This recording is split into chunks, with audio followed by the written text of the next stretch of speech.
The warmth of the fireplace did little to chase away the chill that crept down my spine as Marianne's piercing gaze fell upon me.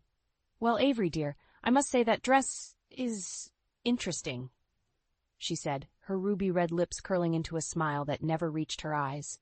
I forced a polite grin, my cheeks flushing. "Thank you, Marianne. It's one of my favorites." "I can see why." Elliot's mother gave a tinkling laugh that made the hairs on the back of my neck stand on end. "So bold and unique, just like you.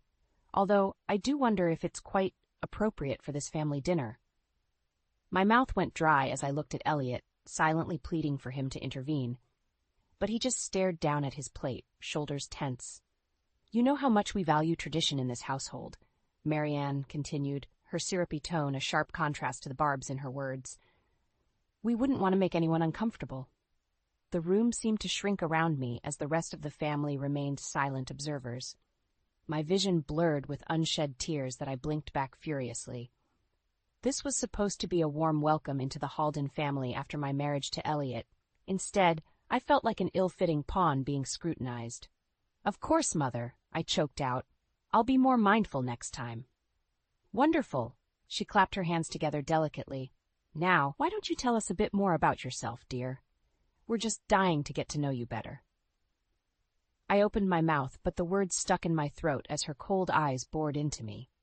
In that moment, I realized this was about more than just my dress choice. This was Marianne establishing her dominance, a chilling power play that left me disoriented. Some distant part of me registered the uncomfortable silence stretching on until Elliot cleared his throat.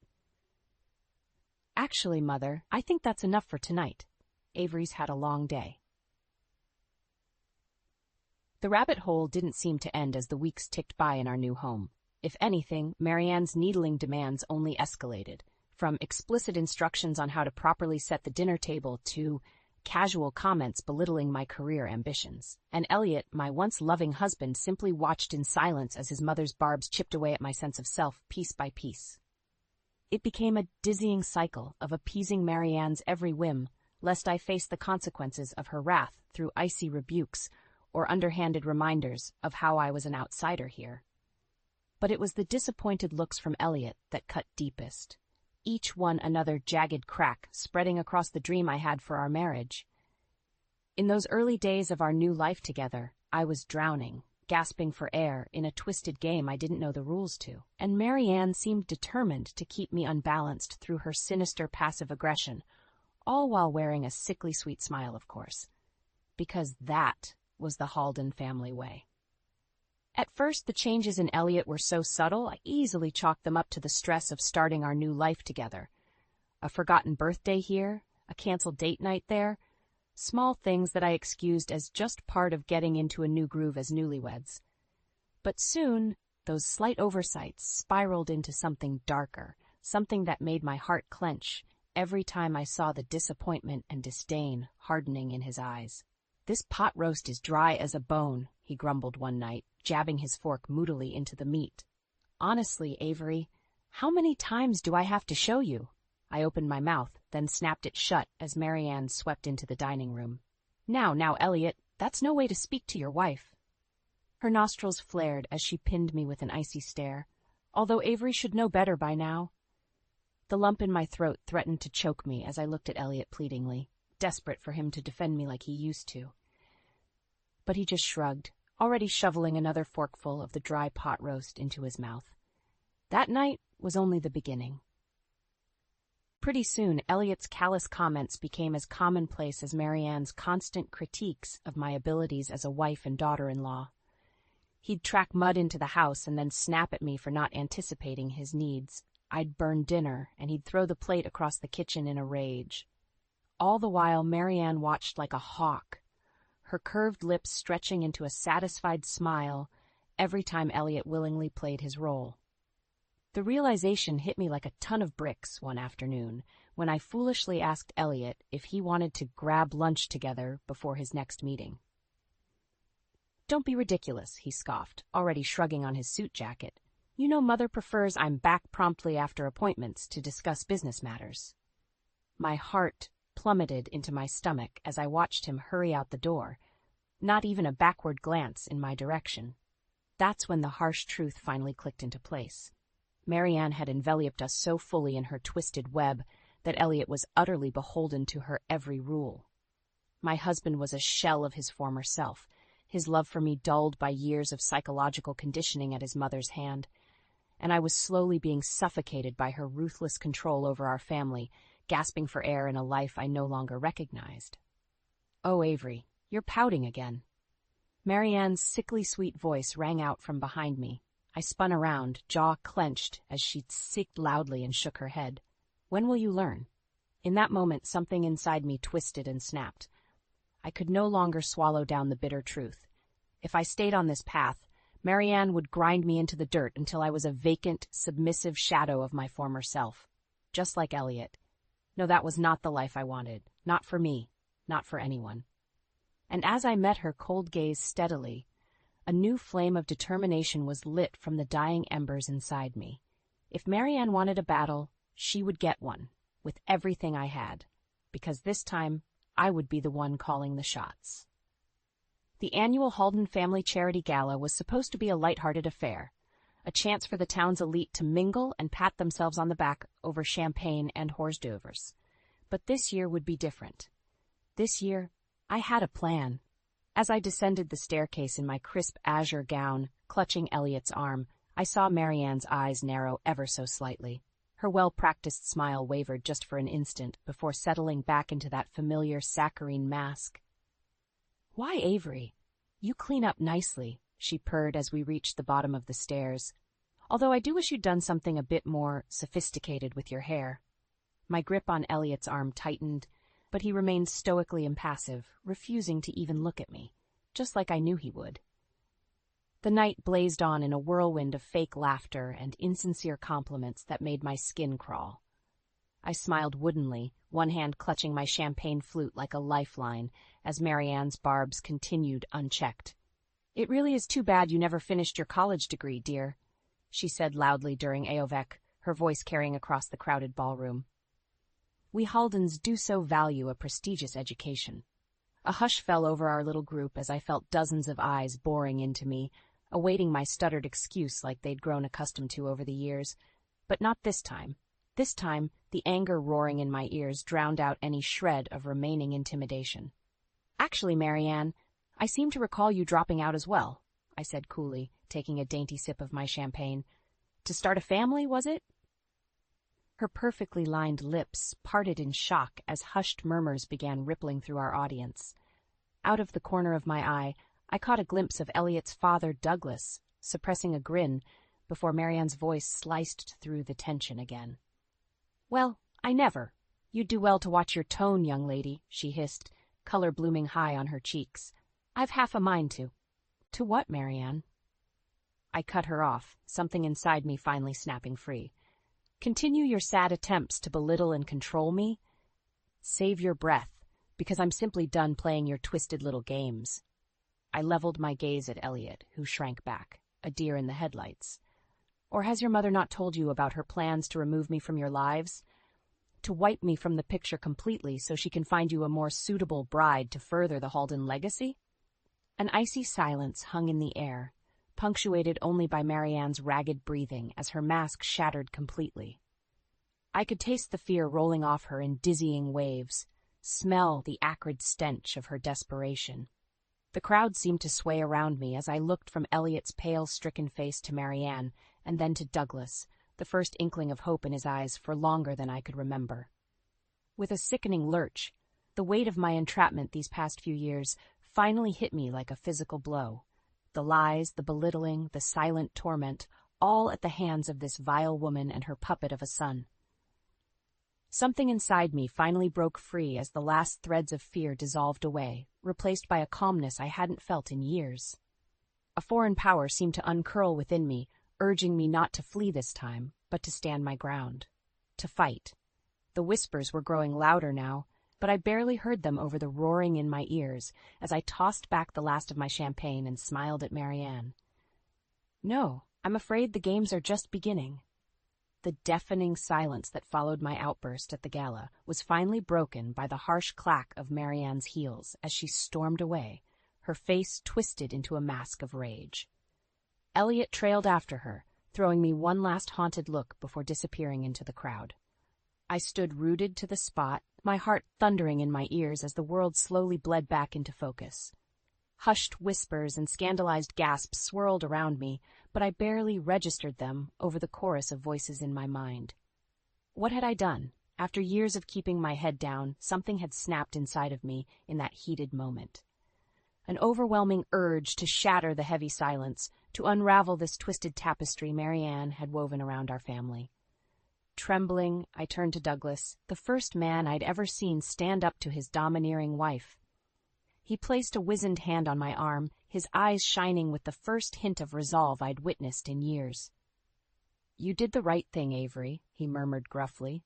"The truth had to come out, no matter how ugly." His earnest words should have been a balm, helping ease the searing guilt and shock pulsing through my veins. But they did little to chase away the nagging sense of dread coiling in the pit of my stomach, because I knew this was only the beginning. My grand public outburst may have rattled Marianne's cage, but the real fallout was yet to come. She would retaliate, of that I was certain, which meant I needed to be prepared to fight back with everything I had. That realization was what finally spurred me into action over the next few days, as the harsh condemnations and scandalized whispers engulfed our family. While Elliot holed up in his study in a drunken stupor, I began to gather what little evidence I could. Damning financial statements, detailing the misappropriation of Halden family funds, sworn affidavits from Marianne's hired staff recounting her unhinged verbal tirades, a trove of secret recordings spanning years, each one more incriminating than the last. I compiled my case meticulously, letting the smoldering embers of my anger drive me forward as I prepared for the battle to come. Because one thing had become painfully clear. Marianne would stop at nothing to regain control over her kingdom, and I would be her prime target. The breaking point came one night after another of Elliot's inevitable blow-ups, his voice hoarse from screaming about the humiliation I'd brought upon this family. I had hidden in the pantry, my breath coming in raggedy pants as his venomous words hit their mark again and again, until finally I heard the telltale click of Marianne's heels against the hardwood and the murmur of their hushed conversation filtering through the cracked door. "Get rid of her." Marianne's low, steely voice made the hairs on the back of my neck stand up. "She's become much too unruly, much too dangerous to our family's interests." Unable to contain myself a moment longer, I leaned in closer until their poisonous whispers became clear as day. And that's when I heard the evidence I'd been subconsciously seeking all along. The final, damning confession that any shed of humanity had long been snuffed out in this family. The gloves were off. The time for playing Marianne's twisted games was over, because now it was my turn to fight fire with fire. As the whispered threats from Marianne and Elliot's hushed confession echoed in my mind, a strange calmness washed over me. No more walking on eggshells, no more forcing smiles as I was pecked apart from the inside. This was war, and I would be ready. The next morning, I awoke before dawn and quietly slipped out of the house before Elliot or Marianne could stir. My footsteps were the only sound on the deserted downtown streets as I made my way to the one place I knew I could find allies, Everly's Diner. The tinkling of the bell above the door was like a soothing balm as the familiar scents of bacon and freshly brewed coffee enveloped me. This place had been my haven in those first few strained years of marriage, when I could still escape Marianne's clutches for a few blessed hours. "Well, if it isn't my favorite customer!" Janice, the owner, emerged from the kitchen, a hesitant smile playing across her lips, as she took in my undoubtedly haggard appearance. "Rough night, hon? You could say that." The words were already tumbling out before I could stop them. The revelations at the gala, the whispered threats, my finally reaching the breaking point. As I spilled everything, I watched Janice's eyes widen, one wrinkled hand flying to cover her mouth. "Oh, darlin', I always knew that woman was nothin' but a snake," she muttered, shaking her head slowly. "But to go that far, to actually try hurting you like that, that's a new low, even for her." An unexpected surge of relief coursed through me at her words, as if finally hearing someone else validate my pain and experiences made it all just a little more bearable. I opened my mouth, about to try explaining myself further when the bell above the door jangled again. "There you are." A familiar voice rang out as Lila, my best friend from college, rushed over and enveloped me in a bone-crushing hug. "Janice called and told me everything. Avery, I'm so sorry I wasn't there for you all this time. If I'd known what was really going on." Her voice cracked with emotion, and I instinctively tightened my arms around her. Lila had been the closest thing to family I had in those first few years of my marriage before Marianne's isolating tactics finally pushed her away. "You're here now," I murmured, forcing a watery smile as she finally pulled back. "That's what matters." "Damn straight." Lila swiped away the tears trickling down her cheeks before squaring her shoulders determinedly. "So what's the plan, Av? How can I help take that bitch down?" My lips twitched in a real smile this time at the fierce protectiveness blazing in her eyes. Because that's exactly what I needed now, someone with claws out who was ready to fight. "Well, for starters, I need to gather more evidence," I began, the gears in my mind already turning. "Anything I can use to expose Marianne and get these people off my back once and for all." I was thinking... "You were thinking it's time to play a little hardball." A new voice cut me off. I turned to see Charlie, my friend Lila's older brother and a hotshot corporate lawyer, sweeping into the diner. A slow grin spread across his face as he took in my questioning look. "Lila called me from the road," he explained with a shrug. "Said my brilliant college pal was finally ready to stand up for herself. So," he rubbed his hands together, "what kind of trouble are we stirring up?" As I laid out the pieces I'd gathered so far, I could feel the weight temporarily lifting from my shoulders. For the first time in years, I wasn't alone in this fight. I finally had people, friends, in my corner who were ready to go to battle. No more passive silence, no more turning the other cheek as Marianne and her minions sought to drown me. This time, I would be the one putting up a fight. This time, the predators would become the prey. The next few weeks flew by in a whirlwind of clandestine meetings and furtive evidence gathering as Lila, Charlie, and I built an airtight case against Marianne and her web of deceit. Papers were meticulously organized into binders. Undercover surveillance captured hushed confrontations and damning admissions. A steely sense of determination took root inside me, unfurling with each incriminating piece we unearthed. By the time the annual Halden Hospitality Charity Gala arrived, I could feel the palpable tension thrumming through my veins. This would be the moment of truth, the culmination of weeks of secret planning, my chance to cut through the smothering silence once and for all. "You've got this, Lila murmured as we did final checks in the courthouse bathroom. Her fingers deftly fluffed my hair as her gaze met mine in the mirror, a silent message passing between us. No more fear, no more games. When we emerged into the marbled lobby a few minutes later, the gilded ballroom was already buzzing with Woodbrook's elite in their tuxedoed finery. Champagne flutes glinted under the soft candlelight as mingled laughter and chatter filled the air. I could feel hundreds of eyes trailing over me as I deliberately wove through the crowd, clutching the overflowing case binder to my chest like a shield. A hush seemed to fell over the crowd with each step, until finally I reached the center of the polished dance floor. "Good evening, everyone," I said in a clear, ringing voice, flashing them all a brilliant smile. "I'd like to take a moment to celebrate the generous philanthropists in our community who have gone to such great lengths to give back." A smattering of hesitant applause followed along with a few bewildered looks. Out of the corner of my eye, I watched Marianne stiffen, the color draining from her perfectly made-up face. "Of course," I continued lightly, "there are a few individuals here tonight who have been rather generous with their philanthropy, shall we say." As I spoke, I deposited the binder on a nearby table with a dull thud and began paging through the damning evidence. Embezzling funds from local charities and family trusts to fuel lavish lifestyles and keep up appearances, betraying the trust and confidence of those who believed in their philanthropic integrity. My voice remained maddeningly calm, even as Marianne's face contorted with rage and panic flickered in Elliot's eyes.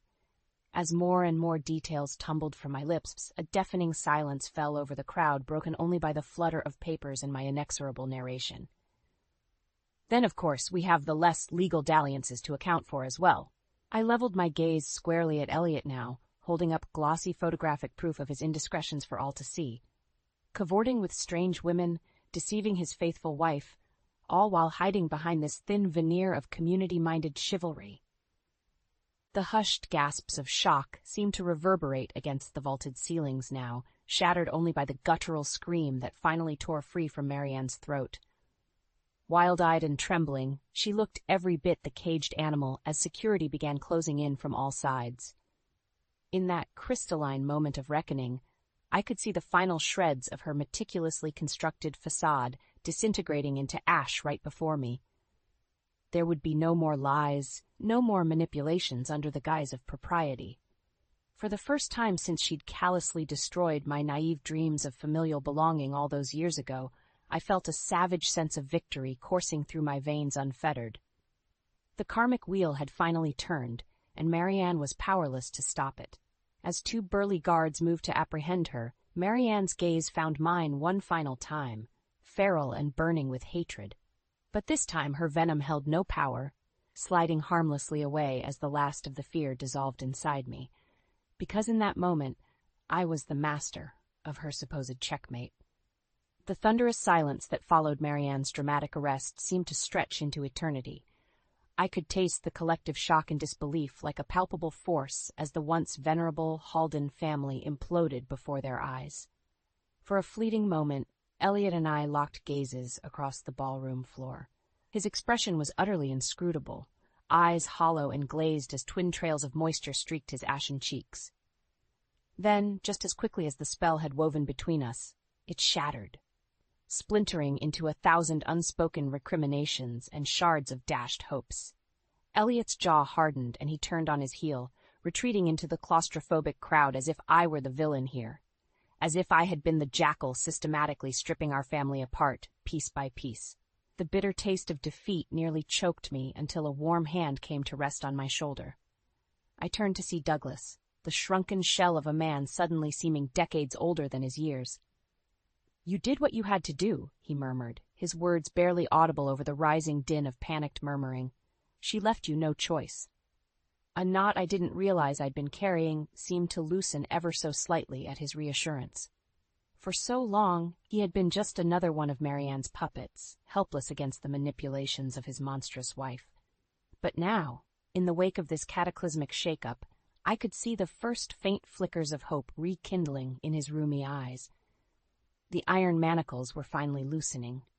"For what it's worth, I'm sorrier than you'll ever know," Douglas continued hoarsely, gnarled fingers tightening around my arm in a vice grip. "Marianne, she was always the strong one, the immovable force, and I let myself become malleable, too cowed to ever stand up to her toxic ways until it was far too late." His throat bobbed as he swallowed hard, face etched with regret. "You didn't deserve any of what she put you through, Avery. But maybe now, maybe there's a chance to start fresh." I could only nod numbly, too overwhelmed to find any words of forgiveness or comfort. Because in that moment, surrounded by the wreckage of his shattered legacy, Douglas was beyond consoling. No, there would be no easy path forward now, not for any of us. The Halden family as we'd known it was irreparably broken, the bedrock foundation built on lies and deceit. As the gaping crowd parted like the Red Sea, Marianne reappeared between her two hulking security escorts. No longer the impeccably coiffed ice queen, her coppery hair askew and mascara streaking her crimson cheeks in muddy rivulets. But her slate eyes still gleamed with that familiar vindictive light as they bored into me. "You ungrateful, malicious little cur," she spat, the haunting words cutting through the silent ballroom. "After everything I sacrificed for this family, gave you people so you could keep living in your pathetic delusions of grandeur." One of the guards made a move to silence her, but Marianne merely wrenched free, her lips peeling back in a manic snarl. "Don't think this is over. You hear me, Avery? I'll make you regret the day you ever set foot in this town and tried to sully the Halden name." Her vicious threats hung in the air like a dark miasma as I watched the sad, broken remnants of her once imperious persona be dragged away. No, this was far from over, I realized with a chill. Marianne's stubborn claws would remain sunk in deep, poisoning any chance at peaceful resolution until her dying breath. As the ballroom seemed to gradually swirl back into motion around me, The first tangled threads of uncertainty began weaving their way through my momentary vindication. Because one thing had become resoundingly clear: there would be no clean slates here. No easy path to redemption or letting go of the past. Not when it came to the deep, soul-scarring rift Marianne had rent into our fractured family. The only path forward now was to finish what I'd started, no matter how ugly the finale. The months following the cataclysmic unraveling of the Halden family legacy were a cyclonic blur. Attorneys, court appearances, endless hearings, it all bled together into a surreal waking dream as I weathered the fallout. True to her malicious vow, Marianne fought tooth and nail against the charges, her snarling defiance echoing through oak-paneled courtrooms like the unrelenting screeches of a wild animal. Evidence be damned, she seemed determined to drag us all down into her scorched-earth spiral of destruction before finally admitting defeat. But in the end, the truth proved insurmountable. The house of lies she'd so meticulously constructed came crumbling down in an avalanche of convictions and seized assets. I could only look on in muted triumph as the once untouchable Marianne Halden was led away in shackles, her raging accusations buried under the weight of her own hubris. For Elliot, there could be no easy escape from his silent complicity either. Faced with his own damning trail of evidence, adulterous entanglements, misused funds, illegal business dealings, my husband eventually accepted a plea deal. His sentence was lighter than his mother's, but the cost was steep nonetheless.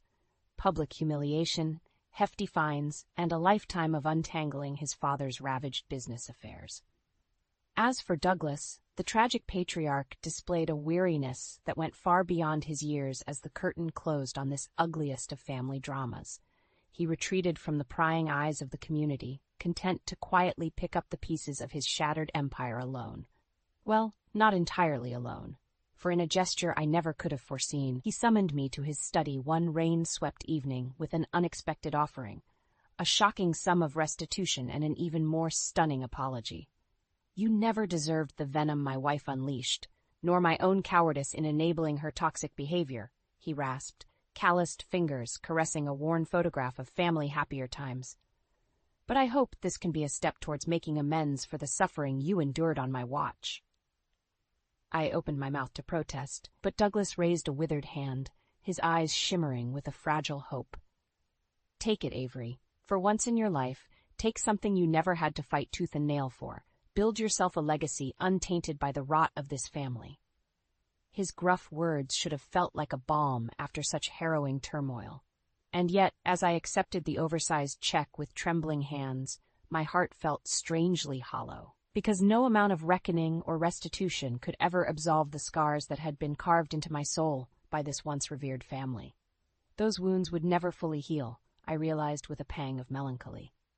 Even now, stripped of their wealth and clout, the Haldens maintained an invisible hold over me, their ghosts lingering in the farthest reaches of my psyche, like insidious wraiths. But rather than allowing their toxic legacy to tighten around me once more, I would take Douglas's offering and finally forge my own path forward.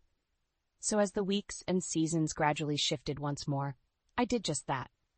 Carefully channeling the still smoldering embers of anger simmering within, I began investing in planning, slowly, meticulously building my own empire from the ashes of the old.